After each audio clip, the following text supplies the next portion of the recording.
Welcome back to Vintage and Stuff, everybody. You're rocking with your boy Drew Heifetz. Today on the show, I have Marko, aka Marko the Curator on Instagram. He is a creative musician. He is a vintage dealer. He is a stylist, and he is one of the oldest, longest running faces at the Rose Bowl out there for 20 plus years, almost every Sunday. We got a lot of good stories on this one. A lot of good talks about the Rose Bowl. A lot of good talks about different eras in vintage that you might not be privy to. So definitely buckle your seatbelt for this one. And thank you for tuning in. That's all I got to say. Enjoy the episode.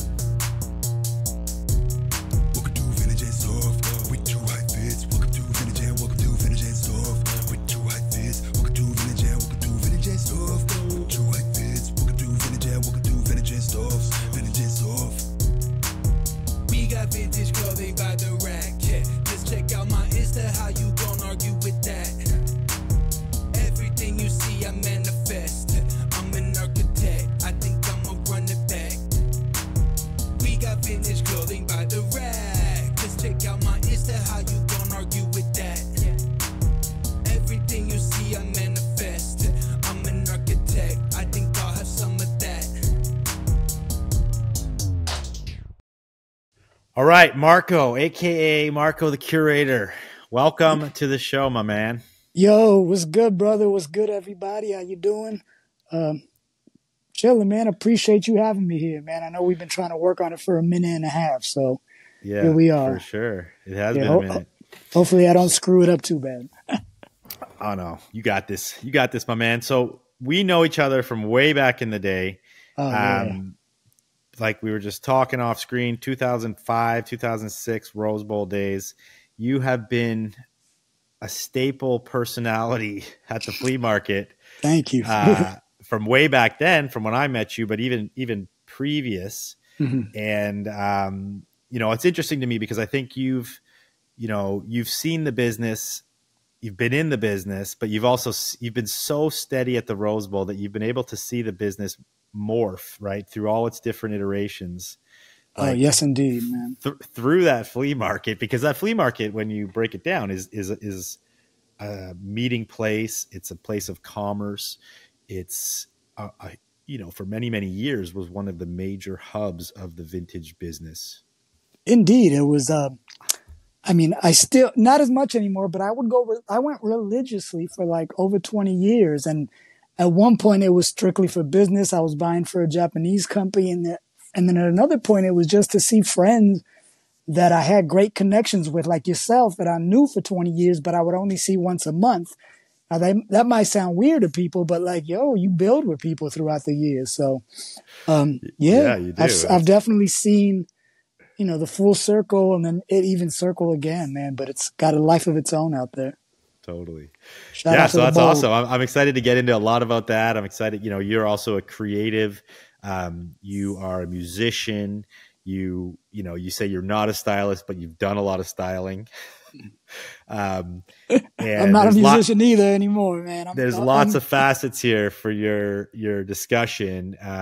And yeah, lots to jump into. So I guess let's just kick it off with some Rose Bowl talk. Like you just said, you've been there for over 20 years. Your first experiences were way back in the 90s. Yes, sir.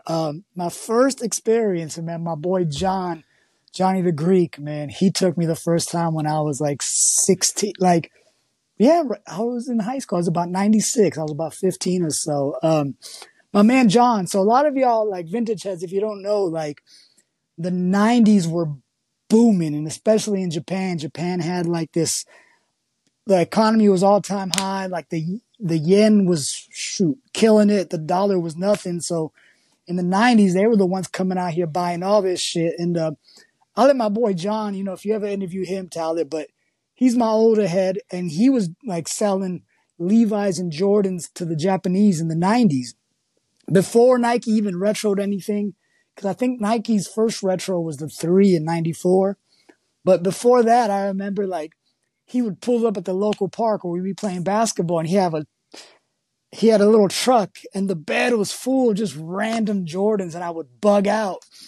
And he told me what he was doing. I guess he was selling stuff to Japan back then because, Japan was just balling. At that time, they were buying like golf courses all around the world. Like the yen was so powerful and they were really like the first ones that were into like retro sneakers. And like I said, this is before it was getting retroed. So I remember like. That's interesting, man. So you're saying the first retro was the 3 in 94. Yeah. For some reason, if I remember correctly, in 94, they retroed the 3s because Jordan had retired. So, I'm sure they were trying to like scamper to figure out like how to keep the lineage going. And then if I remember correctly, they did the 3s and then they did the 1s and then they did the 2s. Like, I don't know if it was. Yeah, because I know I've had the 95 1s, yeah. I'm pretty sure. That's and I just crazy. thought about it right now. Like, cause I was like, why wouldn't you do 1, 2, 3? But if you do the 312, that's the Chicago area code. So maybe we just cracked the code unknowingly. But wow, you heard it here first on the podcast. Just pops up, man. But yeah, so I like this topic of this early days in Japan. We talk about this a lot, and other people have brought it up. But those days, nobody, people in America knew about the business, and the people who were in the business knew about the business, but very little people outside the business knew about this business. It was like a closed lip thing. People were buying shit, selling to Japan. They were the ones that knew more at this point, and for many years later. The only way you would know out here is like, I don't know if you got any old heads here, but for you youngins, listen up. There used to be at your local like laundromats and your local dry cleaners, there would be signs saying "We buy used Levi's." So people would be like, "Oh shit, I got old Levi's. Go buy them for $5-10." But they were getting all those and. They'd find big E's, they'd find double X's and flipping them to Japan. So if any of y'all remember, like in the mid-90s, seeing those signs saying "We buy used Levi's," that's because they were flipping them to Japan. Because at that time, Japanese were really into denim. And like I said, the economy was strong over there. So they were buying everything. I know I went off topic, but my homie was into that. And he's 7 years older than me. So he started like in 93. I was probably like 12, 13, and I grew up loving Jordans. So he'd pull up with a truck full of like, Jordan 1s, Jordan 2s, Jordan 3s, like all the stuff that I wish I had because my first pair was a 4. And like I was bugging out. He told me what he was doing. So it was cool because I remember at that point in time, it was 95 because 95 Air Max were going wild. Like he had me looking for people sniping on the street. If I saw somebody with a 95, like, yo, call me. We'll buy him off his foot. We'll take him to Foot Locker and buy him a new pair. Like, because 95s were so hot back then. In 95, believe it or not. So you're saying like he was selling to Japan. He would have all these older Jordans, but then he was asking you to snipe 95s because they were sold out everywhere and they were so hot.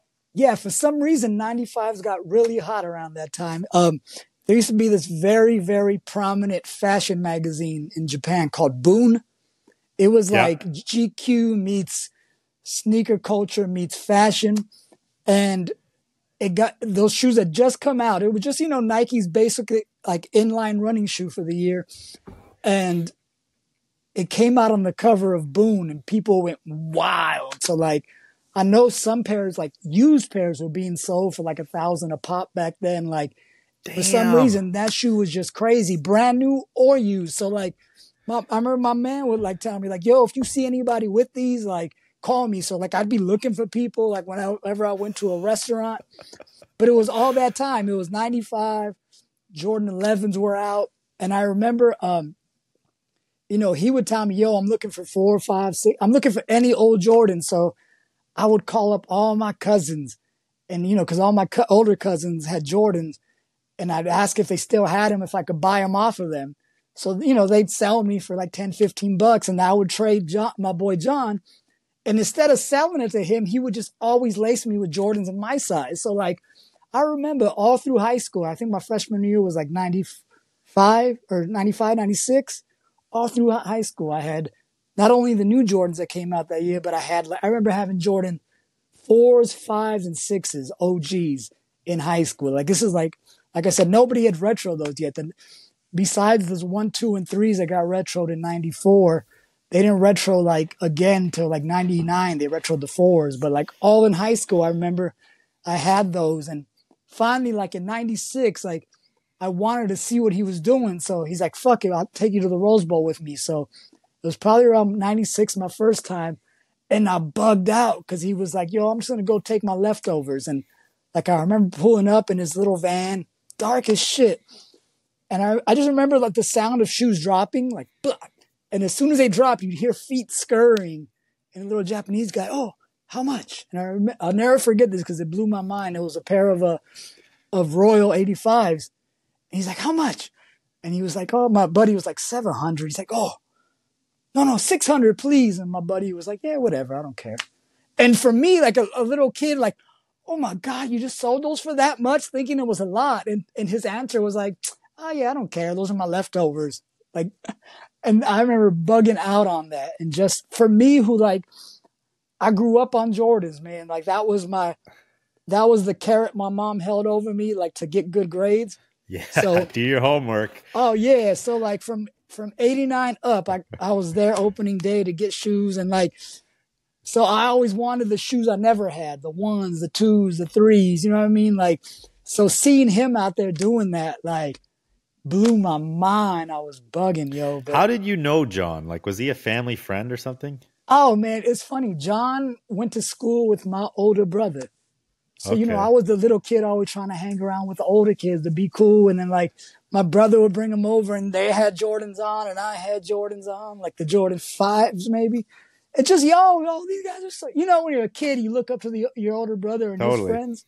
So it was like that. So, and then, you know, I got tall and I got pretty good at basketball. So I'd be able to hang in with them at the local park. So just kind of, it grew from that. That's awesome.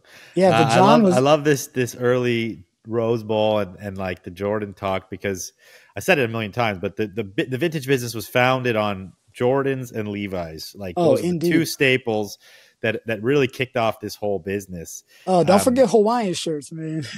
Yeah. Japanese used to go wild for those, man. But like, you're right. You're absolutely right. You know, he's selling Jordans at the bowl. Mm-hmm. Give us, like, set the scene back then. Was there a lot of dealers selling stuff like this, or was there a few people? What was the vibe? I remember, like I said, the first time I went with them was 96. And I remember I was bugging because like it was the dark, and as soon as like you heard the shoe drop, like you would hear picking them up. Oh, how much? And I remember I went a couple more times because I remember in high school I'd flipped a couple pairs. I remember back then it was like, oh man, it was beautiful because you would just see lines of clean shoes like Jordan, like 4s through 12s, you know what I mean? Like, you know, stuff that was maybe 1 or 2 years old, maybe, to even stuff that was like 85 and, you know, from around there. But, you know, it still wasn't like that culture of retroing things.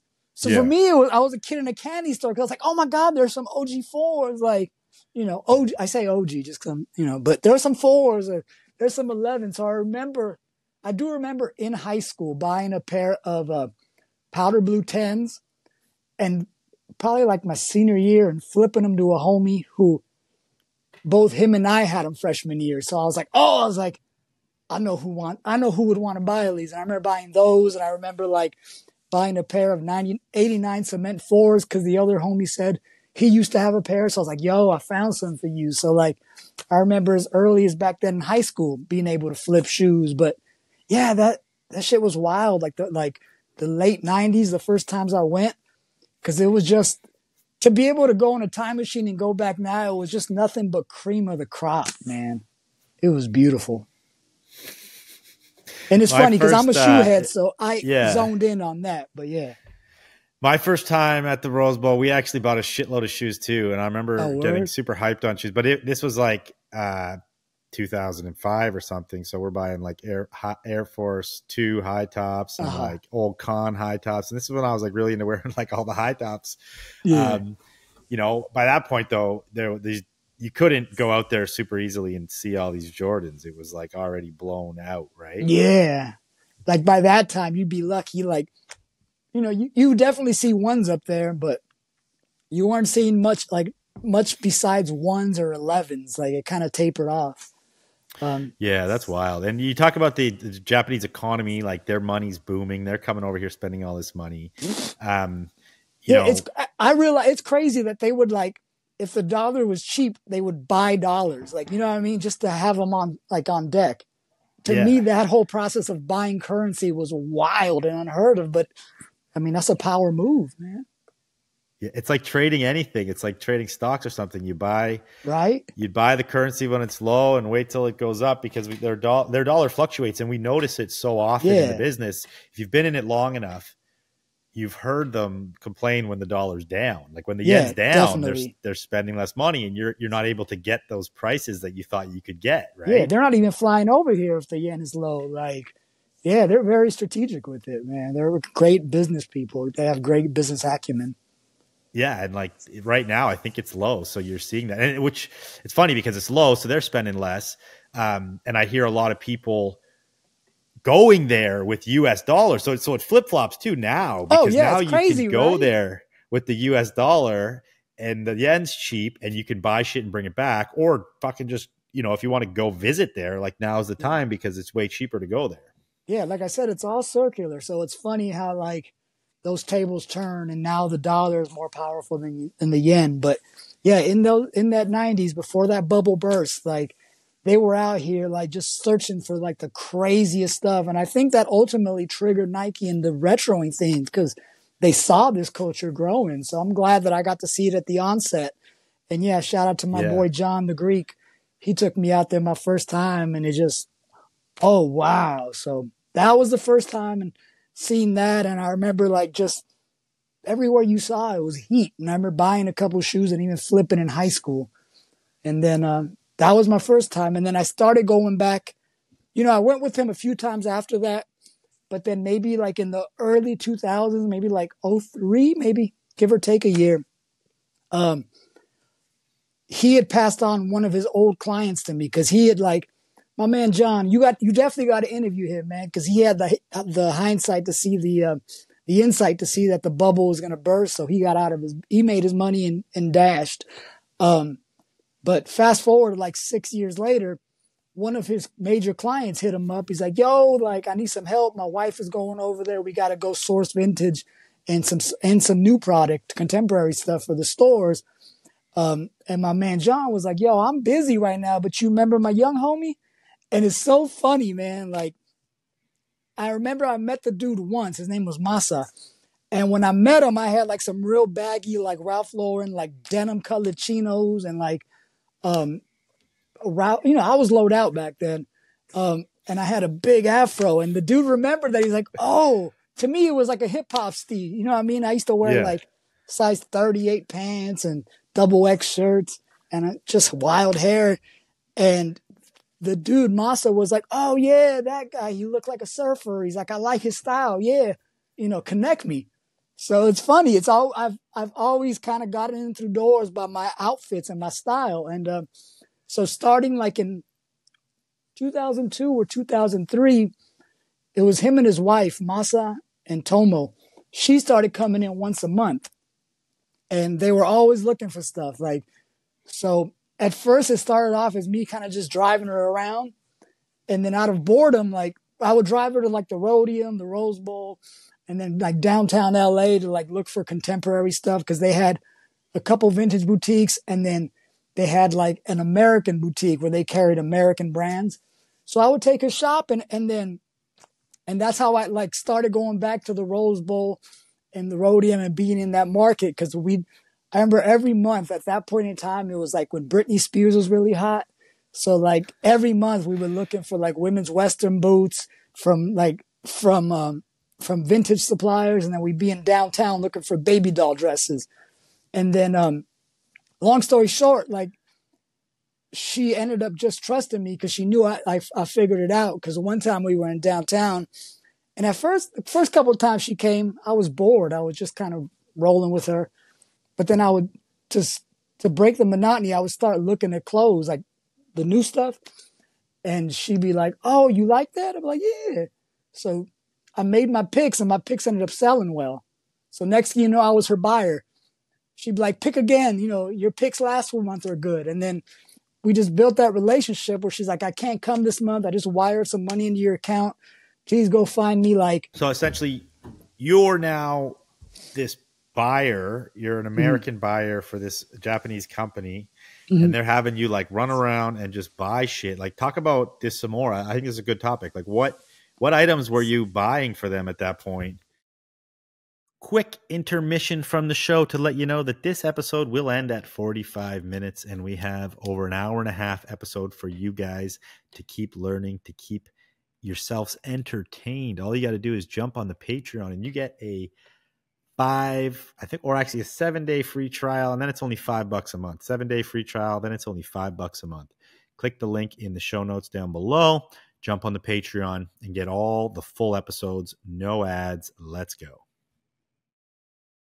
Okay, so like I said, we fast forward to like 6-7 years later, like early 2000s. My OG John's old customer hit him up and was like, yo, like, you know, I need some help. Me and my wife's going to be coming down there to source stuff for our stores. They had 2 vintage stores and one that was like half contemporary, half vintage. And he was asking him for some help. And my boy was like, well, I can't, but you remember my young bull? And he's like, oh, yeah, I remember him. Yeah, cool style. Like, let's run it. So, like, at that point, I somewhat became an assistant buyer for a Japanese company. The lady, her name was Tomo, she would come in once a month, and I'd pick her up and drive her around town. And that's when I started going, like, to the bowl again religiously, like, to the Rosebowl, the other little flea markets and other, like, rag houses. And you know, after about a year or two, she built the confidence where she knew I had an eye for what she wanted. And then she would just hit me, be like, yo, I can't come this month. I just wired you money. Please go buy me like, you know, 3 dozen dresses, 3 dozen camisole tops from like the wholesale market in downtown LA. And then go buy me 50 women's Western boots. It was like early Y2K. It was right when like Britney Spears was really popping. So like she would have me looking for like baby doll dresses and cowboy boots. So like that's how I started like going religiously to these warehouses and the flea markets. And I love flea markets because I love being out in the sun. But like, yeah, every month it'd be an order. My bread and butter was boots, women's Western boots, like size 7 to 7.5. Then it's funny because so quick things would change. One month they would be like, yo, we need check Madras shirts, like Ralph Lauren shirts. And then stock up on those. And like a month later, okay, no more. Now we want 3-stripe polyester jackets, like Adidas tracksuits. So stuff like that. Like it always changed, but like the staples for me was always women's Western boots, check Madras, and 3-stripe track jackets. So probably like 02 or 03, I started going religiously because she would always fly down here and we'd go. And then even when she couldn't go, I would go because that was my easy way to make money and flip them. And like, I think I had built such good relationships. People would see me that they would give me better prices than her. So I was able to make my little money off of it. And she was definitely graceful and showed me love. But it was at that point, when I was out there, you know, going to flea markets and rag houses, looking for stuff for her, I would find random things that reminded me of my childhood. And I'd be like, oh, smack, a Coogee sweater. Okay, this one going in my pile. Oh, shoot, like some Cazals. Oh, this one going in my pile. Like, oh, man, a Jordan 5 jumpsuit. Like, I remember Mike I had the shoes, but I never had the whole sweatsuit. Flavor Flav had it. So, like, I would start finding all these things that I loved back then. Like, I remember, you know, you start finding like Versace silks. And I'm like, oh my God. Like, so while I was working, looking for her stuff, I started finding stuff for my wardrobe because at that time I was an aspiring musician. I didn't know anything about being a stylist. I just knew that all my favorite rappers looked as dope as they sounded. Like, you know, I remember bumping Nas, opening the CD to see what he looked like and hearing him say like, the streets raised me up, giving a fuck. I thought Jordans and the gold chain was living it up. Or like a line that always says like, rolling up blessed when I dress is never nothing less than guess. So like, and I just remember looked just as dope as he sounded. So at that point, I was like, okay, like I'm doing this Japanese buying things to pay the bills, but I'm really trying to be a rapper. So all these like cool things that I was finding, you know, it was the early 2000s. Nobody was fucking with Coogis. Like, if you weren't like a real low head, nobody was fucking with like, you know, with Suicides and P-Wings and things like that. So I was grabbing all the stuff, finding my, you know, for myself, starter jackets. Like I said, for me, it started with Jordans. So I'd see old Jordans out there and then I'd find a matching starter. And that was probably around the time I'd met you, like the early 2000s. And I just started developing my wardrobe. And so all this stuff you're finding is just basically at this point, you're either buying for your Japanese client or you're just buying for yourself. Yeah, I'm buying for the Japanese client, but at the same time, like that's my main moneymaker. Because without that, I can't afford to buy for myself. So I'm doing that. And in the meantime, I'm finding nitpicking pieces from my childhood that I love. And I started growing my wardrobe because I thought to myself, like, okay, every rapper I love looks dope. So I need to make sure every time I step out the crib, I was like, I can't be rapping everywhere because that's annoying and counterproductive. I was like, all right, let me just make sure every time I roll out, I got something on. People be like, I don't know who you are, but you somebody. And that's what happened. Like I'd go hang out like at the clubs, like where the DJs were spinning and people be like, yo, oh shit, where'd you get that? Like, where'd you get that rope? Or where'd you get that starter jacket? And I was like, oh, you know, it's what I do, man. You know, and that's kind of how it developed. And then, my wardrobe ended up, for a lack of better words, I got more attention from my wardrobe than my music. So like, well, music doors, I'd be knocking and they weren't opening. The fashion ones were opening up because like I'd bump into other rappers. I'd bump into like big time people and they'd be like, yo, like, where'd you get that? And I'm not going to be like, oh, the swap meet. She's like, that's what I do, man. I'm a fly motherfucker. And it grew from that. People would be like, oh, well, shit, yo, can I borrow this? Or can I buy this? Or can you dress me? Fuck it, you're my stylist. And I just kind of Bruce Lee'd it and went with the water. That's awesome. I want to jump into that, but I think it's important to paint the picture of this time in fashion and vintage for everybody, because I think a lot of people listening to this are younger and they won't even understand. Like, you know, rappers before that period were not wearing vintage. Like, no, not at all. The urban like music scene hadn't like adopted vintage yet. Like vintage, like rock and roll had adopted vintage, but not not rap music yet. And that time, that stuff that you're finding, like Coogee sweaters, starter jackets, like Troop, you know, all the stuff that like might like hit your nostalgia wasn't really popular yet in America at all. It was so low key, and there was only like a very niche market that was looking for that shit. And polo too, especially on the West Coast. Like polo was such a New York thing. Indeed. That it was like available on the West Coast, but like the low heads weren't really out here like they were on the East, right? Oh yeah, no, and that's like no, you hit it absolutely on the head. And I say this in all sincerity and no ego aside, like I really do feel that if not single-handedly, I was a very key instrument in bringing vintage into the hip hop world through my styling work. Cause like I said, I was just wearing shit that like, you know, all my favorite rappers were, which like Nas, Jay-Z, like De La, like everything from like late 80s to like late 90s. But yeah, nobody was like, it wasn't the most fashionable thing. It was kind of like, oh, if you knew, you knew. But it was stuff I liked. It was, to me, it was just, to this day, I think of things as being timeless. You know, like a Coogee sweater looked dope back then. It looks dope right now. Like I just wore it. I just wore a sweater the other day. I did a taping of that Pawn Stars.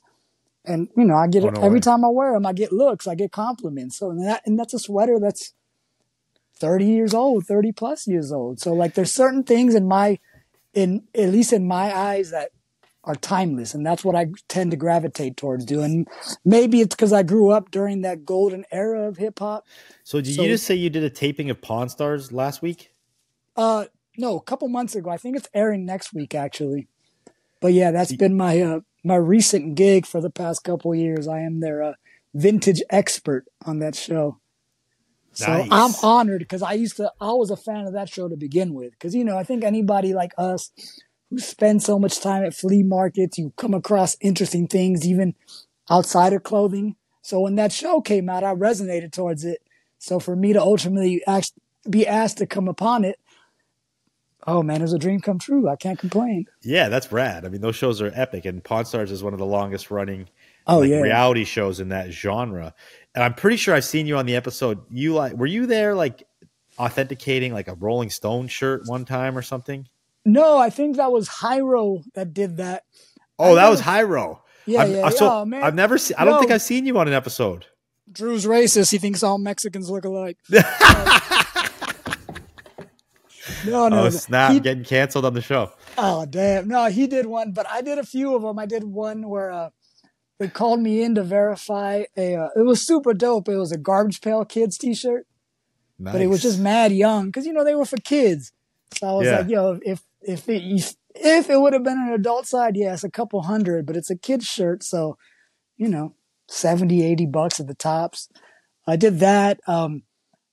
I flew out with them to San Francisco one time just to go look at some vintage shopping, some cool Chanel pieces. We actually found this one Chanel sample. It was super dope. It was the boucle jackets, but it didn't have the lining. It was unfinished. So I thought that was kind of a cool thing. Dope. And then, dude, I'm going to be looking up these episodes. Everyone should go watch your episodes. That's fucking rad. Oh, man. I hope so. So how authentic is this when you're on that show and you're talking about the value of something and they're showing you something? Are they like trying to get you to script? No. Can you hear that tapping? There's somebody like hammering. It's like 8:30 at night, just so the listeners know. It's like 9 o'clock at night. There's somebody like doing construction next door to me. So sorry about the tapping. But it's all love, man. I thought it was somebody making that headboard bang, though. I was like, where is Drew? I mean, maybe there's my neighbor's getting it right now. I thought it was Jesse, chill. That's what I thought, man. Shout out Jesse. Man. Yeah, tell us like how authentic it is on that show. No, it's authentic, but of course it's TV, so I won't say it's scripted, but it's all authentic, but it's not as organic as you would see per se. Like they give me a heads up. What do you think about this? Like the seller is trying to sell this and he wants this much. I was like, well, I think it's authentic. I think it's this and that, but I think it only values here.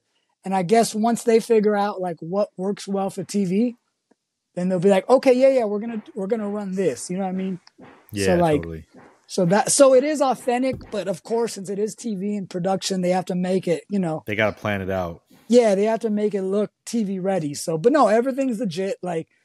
It's usually them hitting me up via email first. Hey, we just sent, or they'll text me, hey, we just emailed you some shirts. Like somebody wants to sell them to us, like, or some Jordans, this is what they're asking, what do you think? And then I'll let them know, like, I'll try to get as deep as possible on them. And then from there, they'll analyze it. Then they'll go back to the person who's selling it or trying to sell it. Because now people email them stuff all the time, so that it makes it easier. You know what I mean? Fair enough. And then once they show it to their expert, which is me for the clothing, I give them my 2 cents, and then they figure out if it makes sense, and then they're like, "All right, we're going to fly you in." So it's definitely real. Man. Yeah, that's tight. So like you get a trip to Vegas out of the deal, and then obviously there's a paycheck involved, and you come down, you film for like a day, and fly back. Oh, yeah. And then they started doing this other derivative of their show called Pawn Stars Do America, where they put out a casting call saying, hey, we're going to be out here in these cities on these days. Pull up if you got stuff for us. So I went to Frisco for that. The last one I did, like I think it was November. I went to Arizona with them, and I believe that one will be airing in the next few days. So. Sick. So that's cool. Yeah, it's and I did a couple like other ones. Antiques Roadshow, but Pawn Stars. Oh no, totally. You hit it on the head. And funny enough, is call it what you call it, a grandma show. I used to love that show, man. That show will teach you a thing or two, straight up. Like that show, more shit learned on that show than anything. I remember this lady had like this ancient Ming Dynasty vase that she was using it as a doorstop. This shit was priceless. And they're like, oh, that's worth $1.2 million. You're like, shit. Right? Oh, man. Yeah, that show, I used to buy that on that. That's So, crazy. So let's kick it back to the talking about like styles and you having sort of a hand in getting like vintage into hip hop is basically what you said, or rap music. So like, can you talk about like certain styles or like how your styling work maybe influenced those movements?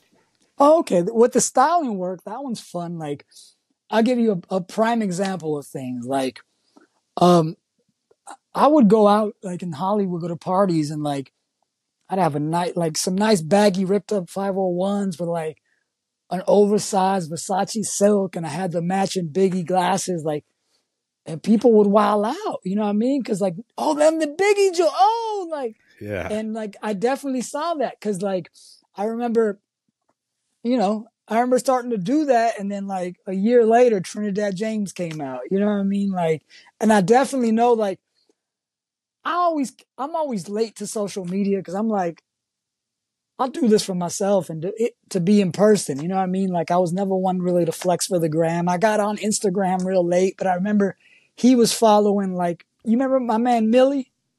Yeah. Like them. He was following all them and we was all like on that Yeah, same that was shit. the Mookie crew. Yeah, they were super dope, man. They were on it Hell early, yeah. but Shout out but the Mookie crew. shout out the we Mookie crew. we worked with them a bunch, man. Oh yeah, I remember Yusuke. y'all had I think a booth together at the first agenda where they were doing cash and carry. I remember Yeah. that. But if we're gonna shout out OGs, I gotta shout out my brother Touch because back then, like I said, when I was out there looking for shit that was like that reminded me of like starters and old Jordans, the only other person who was doing that was my man Touch and Edgar. Those Touch is the OG, and when I got to meet him and know him, then I found out what he was doing with that store Fruition in Vegas. And like, for all you guys out there on this new wave thinking like, no shade at all, but thinking Sean Witherspoon and Round Two are the GOATs and the gods, like, y'all light years behind, man. Like, Fruition in Vegas were like the first true, like, when motherfuckers had, when you think of vintage shops, it was always 70s and below. They were like 70s, 60s, 50s, and like true vintage. They were the first ones in the early 2000s out in Vegas who decided to make basically a secondhand vintage store catered to our generation, 80s and 90s and hip hop culture. And so shout out to them. But like, this is interesting. Like I had this on my notes because I want to dive into this era, the Fruition era. We'll call it Touch OG. Again, he's one of the homies that's been at the bowl since day one. Oh yeah. So did you see Touch like back in the 90s there? No, not in the 90s, but the early 2000s when early I started. 2000s, yeah. And so like I said, hell yeah.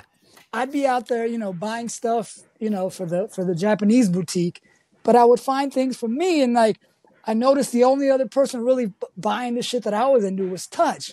So like I was a little shy, like I didn't make too much noise, like, but I would see him and it would be like a respectful nod.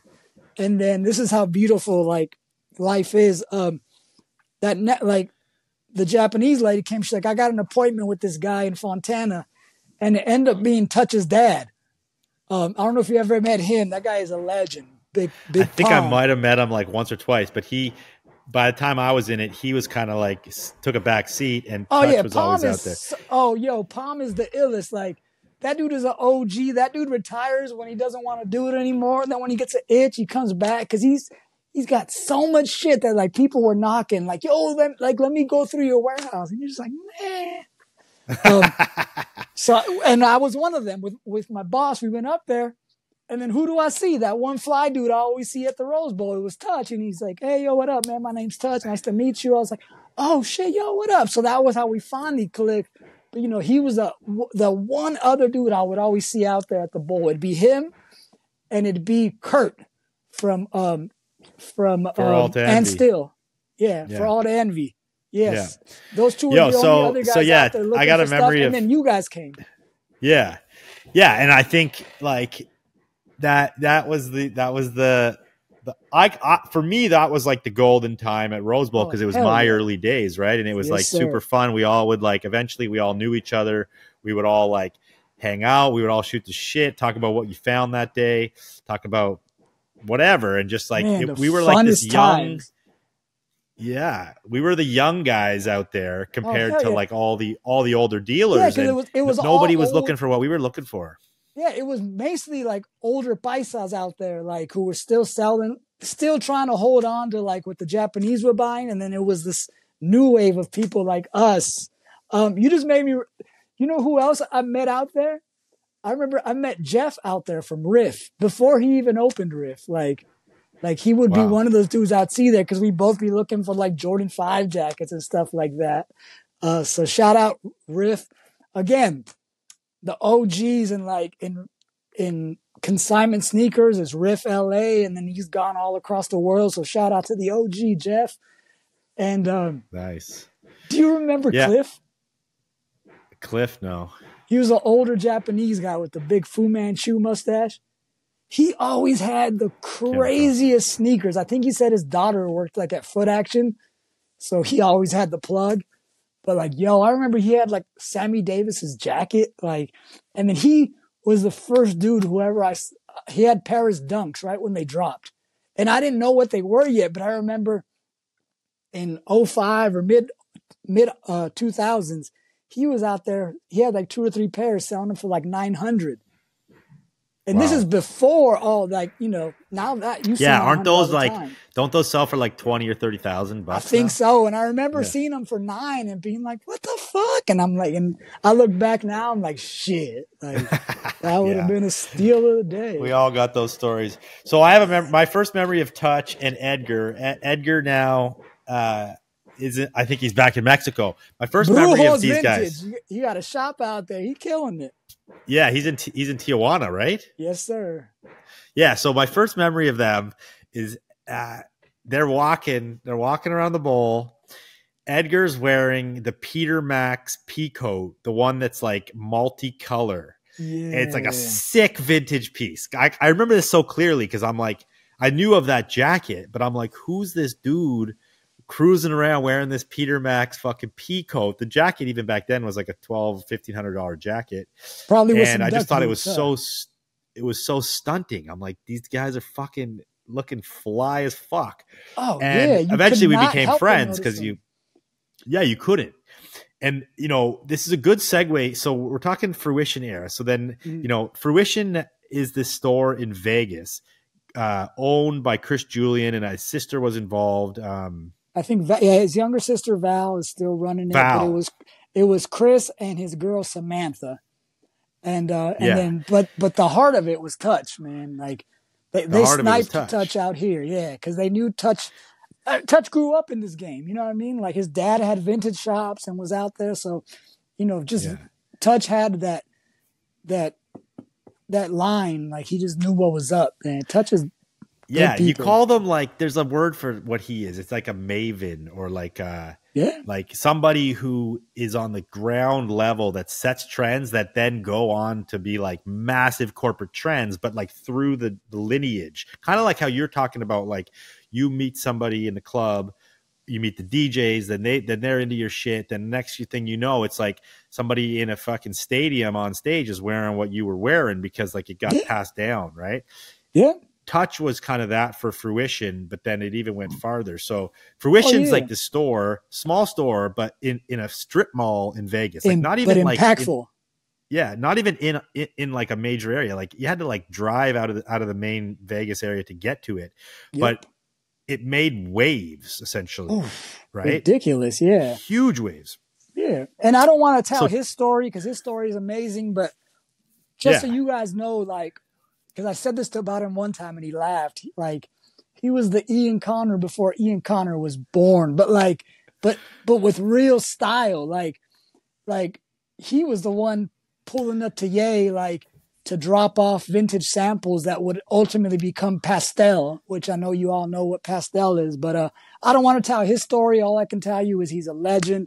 Style is wild. Like I know a lot of people who follow me really like my style. Like.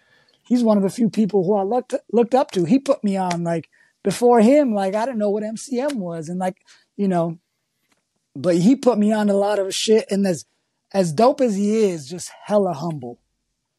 You gotta Hella respect humble. the OGs. Hella humble. Yeah. Hella humble. I've tried to get him on. One day we'll get his stories, because I think his stories need to be told, and his stories around this era are like, probably very deep. And even Chris Julian, like, I would like to talk to, because I think he's probably got shit tons of stories. And I don't think that. Yo, for you guys who don't know who Chris Julian is, if you've ever seen that famous picture of Kanye in Paris Fashion Week the first time, the one that sparked the South Park episode, but you see it's Kanye, Taz Arnold, Virgil, Don C, and there's another shorter Filipino guy. That's Chris Julian. And I think to this day, he still works for Ye. But yeah, OGs in the game, man. So like when you look at that, it's like Rosebowl, Touch, Fruition, Chris Julian, Kanye. It like goes up this crazy lineage. And then you're like, and then now it's like Kanye's like Kanye could like fucking wear a garbage bag, which he kind of does, and people will fucking wear it. You know what I mean? So it's like the influence is insane. Kanye's the god, but the influence is insane. But like, I laugh at people trying to copy it verbatim. It's like, no, you ain't there. Like he's gone through every fucking ill style, like to the point where it's like, it's pointless. You know what I mean? Let me just put on all black and keep it pushing. People don't get that. People think it's just chic to do it. It's like, no, like he's doing it because it's like, you've already reached that level. Like he did the low shit. He did the high end shit. Like he was doing Goyard. Like shit. Before, like the only person I could think had Goyard before him was Lupe, which is another Chicago kid. But yeah, he's done it all. What the fuck he got to do? Like ain't no more stunting he can do. Just let his wife stunt. You know what I mean? So I respect that. But I think it's funny people who don't get it and think that what he's doing is fashionable. Like, no, what he's doing is fashionable for a 45-year-old father of four. Like, keep it comfy. Like, and that's why it works for him. It is the anti-fashion. Like he'll go to Mark's Work Warehouse or whatever, like Walmart, get a pair of rain boots, rock it, and then all of a sudden they're fucking $1,000 boots off some brand or whatever. It's like, but only because he's designed for Louis and gone through the gamut and started so many trends, and like that's why he's allowed to do it. Like once you max out, it's like, what the fuck can I do? I want to do nothing. I've done it all. So I get it, but I don't think a lot of people get it, and they just want to copy. I wonder what's next. Beyond the all black. Hey, man, I'm just happy to look at his side pieces he's carrying around, his arm candy. I'm good with that, man. Kanye's already done enough. Can't go wrong. All right, everybody. Thank you for tuning into the show. I appreciate you being here. Please like this video, subscribe to the channel, and above all else, go jump on the Patreon. You get 7 days for free, full hour-and-a-half episode on this one, plus most episodes are 2+ hours long, and they're all ad-free. If you don't want to jump on the Patreon, you can sub to my YouTube channel, and you can also listen to the full episode. Thank you guys again. Thank you guys for supporting. Catch you on the next one.